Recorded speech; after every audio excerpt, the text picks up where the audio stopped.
피해자 3,800명, 피해 금액만 약 108억 원. 문자 메시지를 통해서 개인정보를 해킹하는 스미싱입니다. 지난 8월 휴대전화로 온 문자 한 통, 불행의 시작이었죠. 이제 마침 택배 받으실 것도 있고 해서 문자에 포함된 URL을 클릭을 하셨나 봐요. 그 과정에서 문자 제어 프로그램이 2개가 깔렸고 아버지 원래 폰이 먹통이 되었고 OTP까지 발급이 되었습니다. 모든 통장 정보를 손에 쥔 해커. 총 29회에 걸쳐서 현금 3억 8,314만 6,110원이 이체가 되었죠. 아버지가 7순이시니까 거의 뭐 일평생 모으신 거라고 봐야 되지 않을까요? 제작진이 모의 해킹 시연을 해봤습니다. 여기 있는 악성 앱들이 이 휴대폰에 5개 이상 깔려 있습니다. 악성 앱을 통해서 해킹을 당하자 휴대전화의 화면이 그대로 해커의 컴퓨터 화면에 나타나죠. 이뿐만 아니라 문자 내용까지도 바로바로 확인할 수 있는데요. 핸드폰에 문자가 온 걸 원격에서 감시를 하고 있는. 위도와 경도까지 나오는 상황. 정확한 위치가 추적 가능합니다. 이거를 악용하는 사례가 경찰서에 신고를 하러 갔다. 경찰서 근처에 있는 위치에 있게 되면은 이걸 가지고 이제 협박을 조금 더 할 수가 있게 되는 거죠.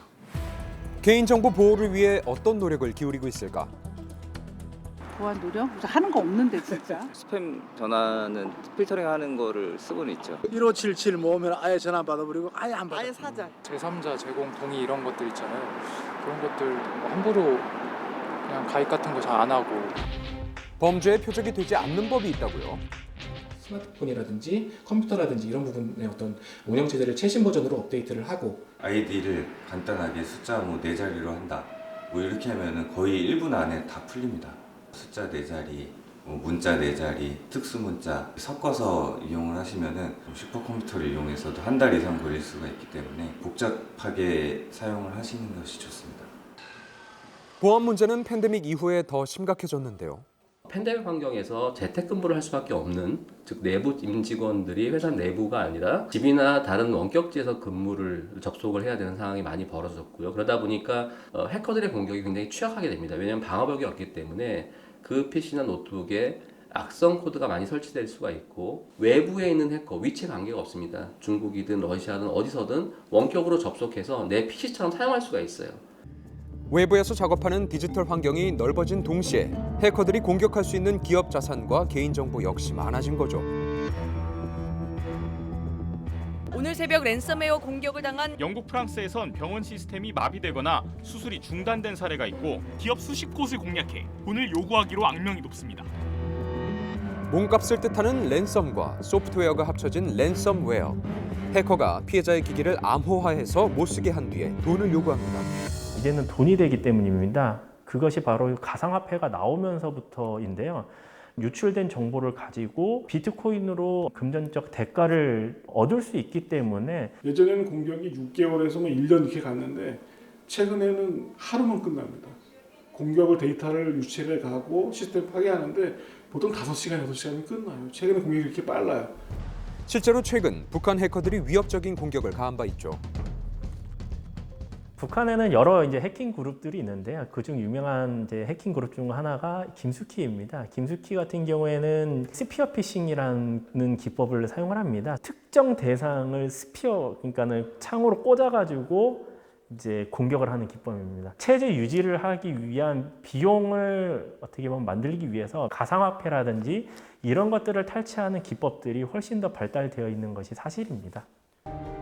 해커들이 점점 더 지능화되면서 국가 안보까지 위협받고 있는데요. 보다 더 강력한 보안 시스템이 절실한 상황. 아무도 믿지 마십시오.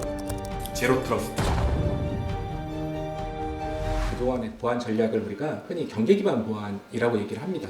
외적으로부터의 침입에 대응하기 위해서 높은 성벽을 세우고 평상시에는 적들이 이제 함부로 침투하지 못하게끔 적어도 외부에서 들어오는 적은 철저하게 막겠다라는 전략이라고 보시면 될 것 같습니다.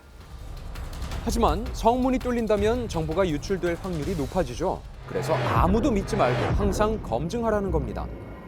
내부에도 이미 공격자가 있을 수 있으니 그 공격이 더 이상 퍼져나가지 못하게끔 하는 그런 이제 전략이 필요한 것인데, 내부자조차도 우리는 신뢰하지 않겠다라고 해서 제로 트러스트라는 이름이 붙게 된 것입니다. 2014년 미국 연방정부의 대규모 개인정보 유출 사건. 미국 최대 송유관의 운영이 해킹 범죄 조직의 랜섬웨어 공격에 중단된 상태입니다. 다수의 해킹 사건으로 제로 트러스트의 필요성을 느낀 미국. 미국 같은 경우에 그 문제 때문에 이게 법제화가 됐었거든요. 이거 사회적으로 마비가 될 수 있다. 그러면 국가 체제가 무너질 수 있다라고 해서 법제화를 한 게 제로 트러스트이기 때문에. 국내 보안 업체들도 제로 트러스트 보안에 발맞추기 위해 노력하고 있습니다. 3요소가 있는 거지. 그래서 인증과 통신 제어와 최소한의 접근.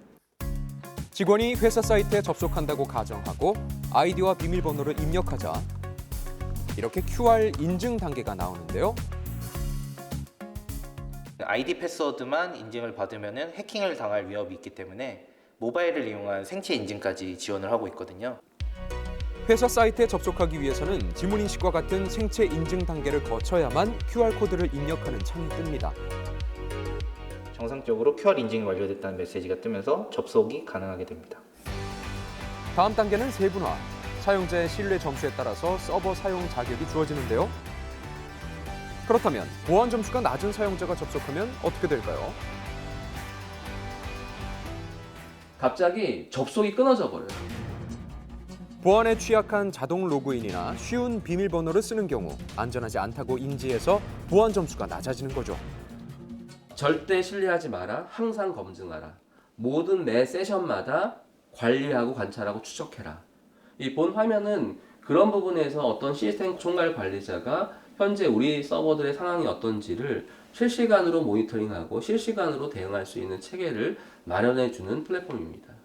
그 다음에 인가정 체계라고 해서 주말엔 절대 접속하게 하지 마. 무슨 일을 할지 모르니까. 철저한 보안 시스템으로 정보 유출을 막을 수 있습니다. 지난 월요일 제로 트러스트 성과 공유회가 열렸는데요. 디지털 대전환으로 그 중요도가 매우 높아진 제로 트러스트 보안 체계의 성공적인 국내 안착을 위해 보안 전문가들이 제로 트러스트 정책을 발표하고 정부에서 지원을 받은 기업들이 구현한 제로 트러스트 성과를 공유하는 시간을 가졌죠. 저희가 이번에 이렇게 그 제로 트러스트 기본 모델을 만든 것을 다양한 기업과 기관의 현장에 적용을 해보고 인력적으로도 화이트 해커를 체계적으로 좀 양성하는 한편 공급망 보안이라든지 자율차, 자율선박 굉장히 다양한 산업 분야에서 나타날 수 있는 위협에 대응하기 위해서 융합 보안 모델도 만들어 나갈 것입니다. 철저한 사이버 보안을 위해서 한 걸음 더 나아가는 대한민국.